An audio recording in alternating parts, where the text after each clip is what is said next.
कच्चे तेल की, लेकिन आगे बढ़ते हैं और बात अब सोने चांदी की कर लेते हैं। यहाँ पर $2500 के आसपास के लेवल्स अब भी बरकरार हैं। अगर हम प्राइसेस को यहाँ पर देखें तो तेज़ी एक हमने मार्केट्स में बनते हुए लगातार बनते हुए देखी है। दिनेश जी, आप कैसे देखते हैं ऑन चार्ट सब सोने के प्राइसेस? हर बार एक ऑल टाइम हाई बनने के बाद एक पुल बैक ज़रूर देखने को मिलता है, क्या वो यहाँ पर एक्सपेक्ट किया जाए? निशा जी, और पहले भी मैंने जैसे कहा था कि गवर्नमेंट ने एक बहुत अच्छा मौका दिया था, 9% ड्यूटी कम करके जो रिटेल निवेशक है उन्हें एंट्री करने का एक अच्छा अवसर मिला था। 66,500 के आसपास गोल्ड आया था, वहां से दोबारा 71,500 आ गया, मतलब करीब करीब 5,000 रुपए का उछाला, 5,000 रुपए की तेजी बहुत ही कम टाइम फ्रेम में आई है। मुझे लगता है इंटरनेशनल चार्ट को देखते हुए अभी भी हमारे यहाँ जो मोमेंटम है एमसेक्स गोल्ड में, ये बरकरार रह सकता है। 71,425, 71,450 के आसपास का लेवल मुझे लगता है खरीदारी करने का बढ़िया अवसर रहेगा इंट्राडे के हिसाब से।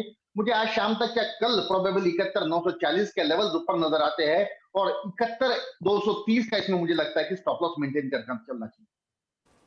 ऑलराइट, तो खरीदारी की जानी चाहिए सोने पे। और चांदी में जो आउट परफॉर्मेंस देखने को मिली है पिछले 4-5 दिनों में, आपको लगता है दिनेश जी वो भी यहाँ पर कैरी फॉरवर्ड होगी? गोल्ड के मुकाबले सिल्वर में वो मोमेंटम या वो रिकवरी नहीं आई है। गोल्ड 5,000 रुपए बढ़ा है, नीचे से सिल्वर भी 5,000 ही बढ़ी है। तो मुझे लगता है कि करीब करीब 85,200 के पास इसमें थोड़ी सी रुकावट बन सकती है, लेकिन डाउनसाइड मुझे लगता है 83,500 का वेट करना चाहिए, और उसी लेवल पर दोबारा निवेशक का एक अच्छा मौका मिल सकता है।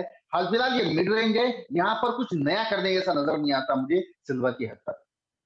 ऑलराइट, तो सोने चांदी में तो ये क्यूज़ हैं यहाँ पर जहाँ पे खरीदारी के मौके आपको दोनों में ही ढूंढने चाहिए। लेकिन एक इंटरेस्टिंग चीज़ ये है कि क्योंकि अब यहाँ पर फेस्टिवल सीज़न की शुरुआत हो चुकी है और इस समय जो इंडस्ट्री के इनिशियल एस्टिमेट्स आए हैं, जो जूलर्स ने यहाँ पर दिए हैं, आइब्जा की तरफ से भी आया है, वो ये कहता है कि पिछले साल के कंपैरिजन में रक्षाबंधन पे ऑन एन एवरेज यहाँ पर 4 से 5 ग्राम की खरीदारी हुई थी। इस बार 7 ग्राम ऑन एन एवरेज यहाँ पर खरीदा गया है।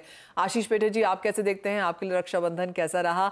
और ऑफ कोर्स जो ड्यूटी कट है उसका कितना फायदा यहाँ पर कंज्यूमर्स ने उठाया? नमस्कार निशा जी। ड्यूटी कट का जो प्राइस में जो इफेक्ट आया था उससे ज्यादा कंज्यूमर के माइंड पे उसका इफेक्ट आया है कि सोना सस्ता हो गया है। तो इसलिए 23 जुलाई के बाद हम देखते हैं कि consumers are rushing in to buy. अगर आपको याद हो 10 दिन पहले I was on your channel, मैंने बोला था stuck my neck out and said कि आगे का 4-6 महीना बहुत ही अच्छा होगा। तो उसके आसार वैसे नजर आ रहे हैं कि मार्केट विल बी गुड। हम ये देखना होगा कि जब रिटेल में कंज्यूमर आता है तो उसको रिटेल का 22 कैरेट का प्राइस इंपॉर्टेंट रहता है, और वो 68-69 के आसपास का ये प्राइस है, वो कंज्यूमर को डाइजेस्ट हो रहा है क्योंकि उसने 70,000 के ऊपर के प्राइसेस देखे हैं और 24 कैरेट का 72-73 का प्राइस देखा है।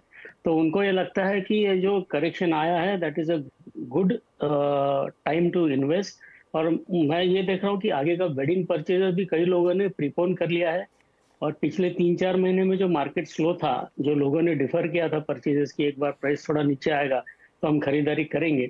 तो ये हम देख रहे हैं कि जो पेंटअप डिमांड था वो मार्केट में आ गया है, और पिछला 1 महीना बहुत ही अच्छा मार्केट रहा। रक्षाबंधन में भी बहुत अच्छा मार्केट रहा। और जो आपने डेटा एग्जैक्ट कहा कि 3 ग्राम से लेकर 7 ग्राम तक का उछाल हुआ है, उतना एग्जैक्ट डेटा नहीं है, लेकिन मैं थोड़ा इसमें फर्क ये देख रहा हूँ कि जो इंटीरियर्स के मार्केट्स है गांव के या स्मॉलर डिस्ट्रिक्ट प्लेसेस पे, वहाँ पे जो स्पाइक है सेल्स का वो थोड़ा ज्यादा है compare to the metro cities. ये फिनोमेना इस बार मैं थोड़ा देख रहा हूँ। ओके, काफ़ी इंटरेस्टिंग है कि इंटीरियर मार्केट्स में सेल्स स्पाइक ज़्यादा है अर्बन के लिहाज से। आगे जाकर अब किस तरह के नंबर्स आशीष जी आप बनता हुआ देखते हैं यहाँ से? अगर एक एवरेज बाइंग भी ऊपर गई है, एग्जैक्ट नंबर्स ऑफ कोर्स किसी के पास नहीं है, तो आपको लगता है ये ट्रेंड आगे जारी रहेगा? क्योंकि फेस्टिवल सीजन, वेडिंग सीजन भी अभी यहाँ पर आगे आएगा, तो अगले 3-4-6 महीने आपको लगता है कि इस तरह की खरीदारी बरकरार होगी? जैसे आपने देखा था कि कोविड के बाद में ही सोने के प्रति एक पॉजिटिव नोट सबके मन में था, एंड कंज्यूमर के मन में था। तो लोग हर बार जब भी स्पाइक के बाद प्राइस नीचे आता है तो लोग खरीदारी करते हैं। और आगे के जो 3-4 महीने हैं वो तो ट्रेडिशनली ही रक्षाबंधन के बाद पूरा सीजन रहता है दिसंबर तक। तो मैं आगे चल के भी अच्छा देखता हूँ। इन सब मार्केट्स हम देख रहे हैं कि लगभग 50% तक सेल्स ज्यादा हुए हैं कंपेयर टू लास्ट ईयर।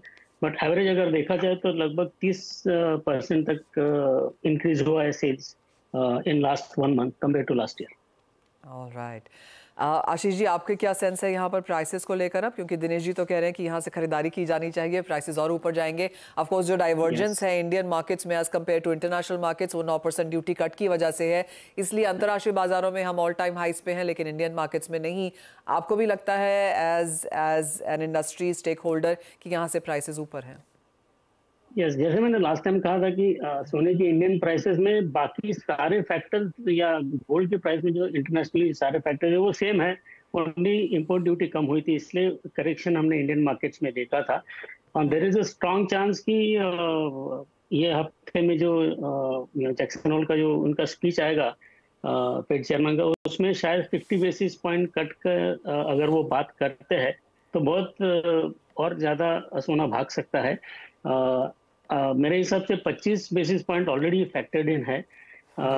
लेकिन ये देखना मेरे लिए इंटरेस्टिंग है कि 2500 के ऊपर जाने के बाद gold was in no hurry to retrace back, क्योंकि हर बार हमने देखा एक बार ऑल टाइम हाई जाने के बाद तुरंत थोड़ा प्रॉफिट टेकिंग होता है, और ये मेंटल नंबर है 2500 का, उसके ऊपर रहने के बाद भी gold has stabilized beyond 2500. It is, I think, good point to note.